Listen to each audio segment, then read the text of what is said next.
Bueno, Diego, me gustaría compartir con vos un poco de historia del helado. Es un producto que adoro, un producto que muchos identifican con razón con Italia, que yo identifico mucho con el sur de Italia. Si bien es cierto que el helado pertenece a toda la península italiana, pero yo lo identifico con el sur porque será por el calor que hace ahí, por esa cosa del verano, de la playa, etcétera. Bueno, es como que le encuentro esa vuelta.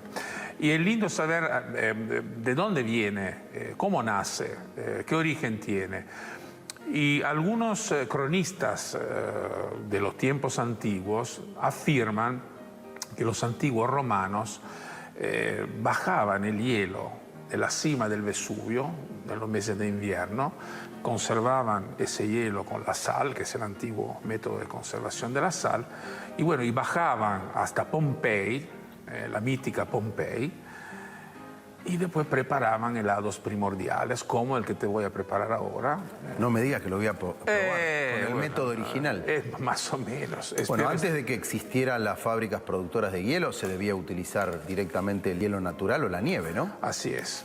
Entonces, bueno, son los helados primordiales. Si vos lo pensás, este tipo de helado, que en realidad es un granizado, hoy en día se llama granizado y en Italia se llama granita, es el mismo que encontramos en México, es el mismo que encontramos en la India. ¿Por qué? Es simple, porque no tiene tanta historia, no tiene otros ingredientes. Entonces es la forma primitiva de poder refrescar, de poder disfrutar de algo fresco, de algo digestivo, de algo que nos regale placer. Pero la historia del helado obviamente después siguió. Y creo que el primer cambio importante que se produjo en la elaboración del helado ocurrió durante la época renacentista. En la corte de los Medici, en Florencia, un arquitecto llamado Buontalenti inventó una receta de un postre semifrío, donde juntó, además de los sabores que le daban el aroma al helado, por primera vez juntó la leche, la crema y los huevos, que son la fórmula, la base del helado actual. Por eso es que digo que hay una etapa primordial del helado moderno que podría ser con bastante certidumbre esa. Después hay otro momento importante donde aparece un siciliano. Estamos en París. Un siciliano, un emigrante siciliano, otro emigrante que se va a otro país. En esa época del Rey Sol abre un café que se llama Café Procop. El Café Procop ¿existe aún hoy? Existe aún hoy. Y ahí por primera vez este siciliano, Francesco Procopio, propone su cafetería y sus cremas heladas. Y los parisinos empiezan a enloquecerse.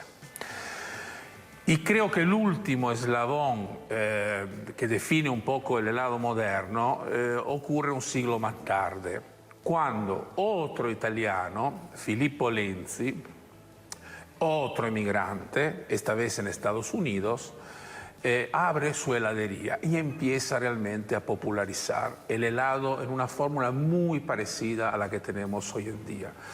Estados Unidos es una caja de resonancia extraordinaria y a partir de ahí empieza una historia muy amplia. ¿Por qué? Porque un público muy grande empieza a conocer el producto y a partir de ahí se desencadena una innovación tecnológica que es la primera máquina para la producción del helado mecánico. Claro. O sea, una máquina que ayuda a enfriar la mezcla helada accionada por la mano del hombre. Y allí, bueno, empieza la historia del helado, que llega a la Argentina con los inmigrantes. ¿Quién no conoce las historias de esos inmigrantes que trabajaban 6 meses en Italia para ser heladeros en Italia o no, y venían a la Argentina para la temporada de helado? Aprovechando las estaciones. Aprovechando las estaciones invertidas. Sin dudas no se explicaría el helado argentino sin la inmigración italiana, ¿no? No, sería realmente imposible. La cosa interesante, como muchas veces pasa con estas cosas, es que el helado argentino, muy respetado en el mundo, absolutamente respetado, porque cuando Argentina compite hoy en día en los campeonatos del mundo, logra siempre lugares muy destacados. Bueno, es que el helado argentino es muy genuino. El helado italiano es, no digo más sofisticado, pero no tiene la inmediatez, la espontaneidad que tiene el helado argentino. Y lo demuestran acá, por ejemplo, tenemos dos sabores que son una variante argentina del helado. Tenemos el clásico dulce de leche y un granizado muy peculiar, que es un granizado de banana split. Entonces, bueno, son gustos que finalmente se modifican a partir del país que los hospeda, que los recibe, pero que tienen una raíz común. Esto es lo lindo para mí de la historia del helado. Y te agrego algunos datos de la historia argentina. Esto que me hiciste probar me hace acordar a cuando, antes de la llegada de los italianos, había algunos intentos de este tipo en los pueblos de Cuyo o del noroeste de la Argentina, porque tenían más cerca las montañas y el hielo. Así es. Antes de la fabricación o importación de hielo. Y por otro lado, en 1824, un italiano es el que por primera vez importa barras de hielo. Porque claramente si no hay barra de hielo no podía existir esto, no, salvo que esté cerca de una montaña y en invierno, digamos, ¿no? 1824 importa las barras de hielo y abre la puerta a esto que después con los italianos se fortalece un montón, y el helado aparece no solo en las heladerías, sino también en los bares, en los cafés, como un producto más. Hay una gran historia del helado en Argentina, hay mucho trabajo detrás del helado en Argentina, hay una asociación que se ocupa de la difusión del helado, una variante argentina del helado. Tenemos el clásico dulce de leche y un granizado muy peculiar, que es un granizado de banana split. Entonces, bueno, son gustos que finalmente se modifican a partir del país que los hospeda, que los recibe, pero que tienen una raíz común. Esto es lo lindo para mí de la historia del helado. Y te agrego algunos datos de la historia argentina. Esto que me hiciste probar me hace acordar a cuando, antes de la llegada de los italianos, había algunos intentos de este tipo en los pueblos de Cuyo o del noroeste de la Argentina, porque tenían más cerca las montañas y el hielo. Así es. Antes de la fabricación o importación de hielo. Y por otro lado, en 1824, un italiano es el que por primera vez importa barras de hielo. Porque claramente si no hay barra de hielo no podía existir esto, no, salvo que esté cerca de una montaña y en invierno, digamos, ¿no?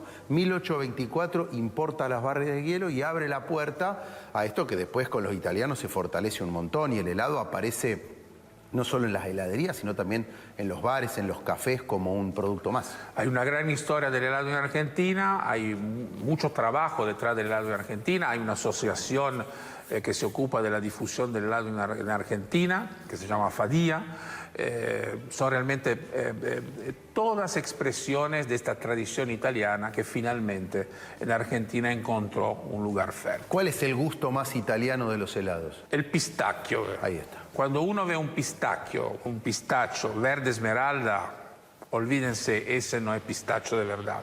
El helado de pistacho tiene que ser un helado que tiene un color casi avellanado. Un color avellanado, pero con una puntita de verde, pero verde muy, muy sutil. Entonces, ese es el verdadero helado de pistacho. Un manjar, el helado de pistacho. Estoy de acuerdo. Qué excelente clase de historia acabamos de presenciar. Yo no sé por qué nos enseñan estos temas en la escuela. Si en la secundaria hubiera tenido historia del helado, seguro que no me la llevaba tantos años seguidos. Pero dejemos de lado mis dificultades. Volvamos con Pietro a la centenaria panadería donde Máximo